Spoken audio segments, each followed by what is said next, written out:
Margo is a brilliant writer. She's pregnant by this creepy professor who asks if she's a Catholic so that he can dodge responsibility, and her bank is on life support. Yikes. This isn't just about money problems. This is about the people around and how they affect her decisions. Hi, it's Tuesday. My name is Elsie. We rarely post on Tuesday for no obvious reason whatsoever.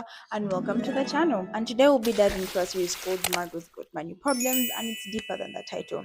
So my Nigerian watching brain already knew what was about to happen the moment her professor asks her to coffee. Yeah, they sleep together.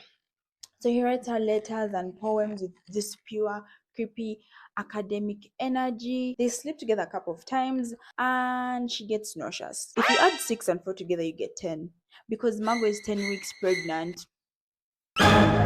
And when she tells the professor, his first reaction to the pregnancy is that she should get rid of it. And when Margo hesitates, he asks if she's Catholic. This man doesn't want to be a part of her life or the baby's life. He doesn't want to help her at all. He just wants an exit strategy. Margo realizes quickly that she doesn't really want to be with him in any type of capacity, romantic or otherwise, and she just wants to have this baby. So if you're sold by that brief description of the show, let's talk about the show a bit more, right?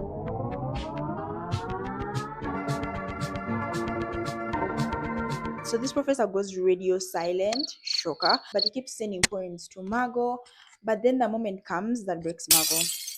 She sees him at a Bloomingdale with his actual family. Meanwhile, she's struggling to buy the basics, and the stroller that they just bought was bought by her mom, who got it on discount. As Margo and this man are having a deep conversation about the expectations that she has from him, he checks out Margo's mom. I know I lost calls when I see one. So when Margo is in the car with her mom, she actually picks a fight with her mom, but it's deeper than that because she hates the fact that her mom isn't showing joy about the pregnancy. Margo's life as she knew it is over. So episode 1 does exactly what a premiere should do, and it made me feel so many feelings about Margo and her situation. So some time passes and Margo gives birth in the hospital to a healthy baby boy named Body, Body, not to be confused with Brody. And she gets a really quick reality check when her mom ditches her and she has to climb all those stairs to get to her apartment by herself.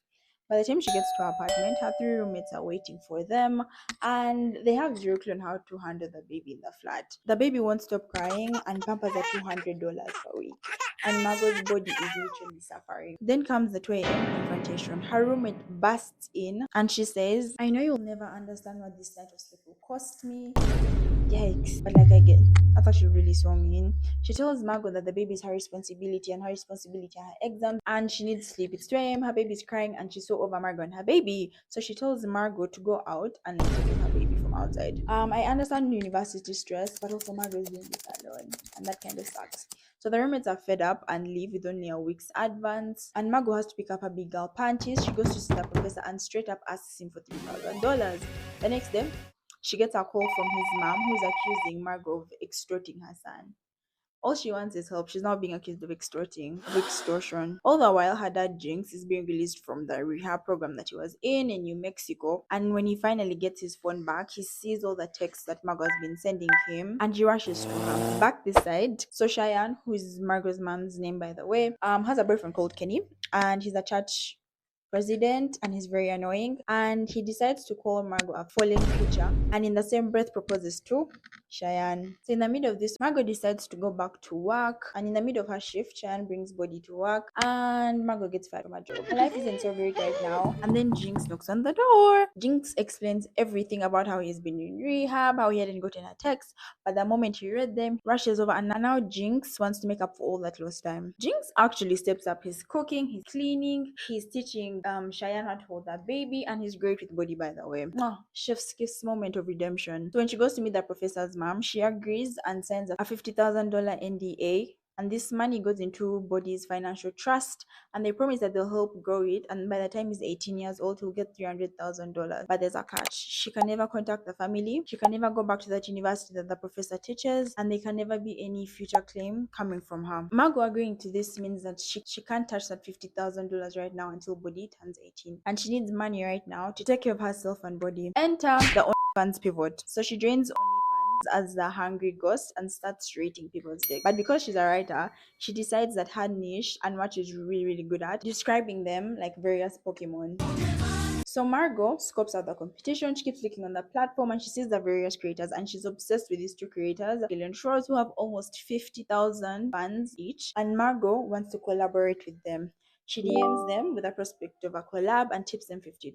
But they send back a ha, and this triggers Margo. So she ends up insulting them, and then they end up insulting her, and everyone ends up insulting everyone's boobs. They send their address asking Margo to come and extort the beef in person, and she actually goes to this apartment in her space bands without sharing her location with anyone. She actually goes to room 512. So Succulent Rose, aka Rose, is super nice. She welcomes Margo into the apartment. She introduces her to Wang Mangla. So after they hash it out, Margo ends up giving them this sales speech about her good writing and sales concept on how to drive the numbers up. So Margo recruits Susie, who takes her pictures, and on one occasion when they're having this photo shoot, Jinx walks in. Can you imagine your dad walking in on you doing like your OnlyFans? So they have this conversation about OnlyFans, and he describes it as not honorable. And I think this might be the first father-daughter fight. So Jinx invites Margo to a wrestling meet and greet because he feels like she's never seen this side to him. Meet and greet, he's meeting fans, he's greeting fans, and then Jinx runs into Lace, his old wrestling friend, right? And oh, is that Natalie Kidman? It is Natalie Kidman. So they get into the ring. It's Lace, Jinx, and some other dude. They get into the ring, they're fighting, and he's actually laid onto his back. And Jinx can't move. So he's sent into the first aid tent. He finally apologizes to Margo about the dishonesty remark he made about her and her OnlyFans, and they work it out. But then he goes to see the professor, and family handshakes his hand until we hear a literal snap, crackle, pop.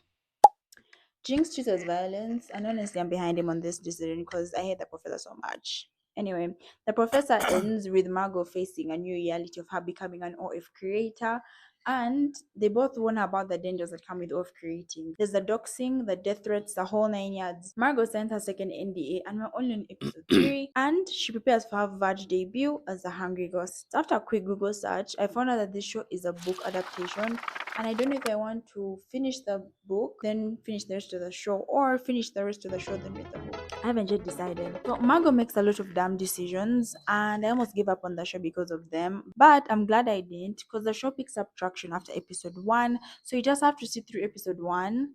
Then it starts getting really, really good. So I'll see you in the next video where I'm going to talk about the next 3 episodes. But before I go, food for thought. How is Natalie Kidman in every show? Where does she find the time? Like, she's staying booked and she's staying busy.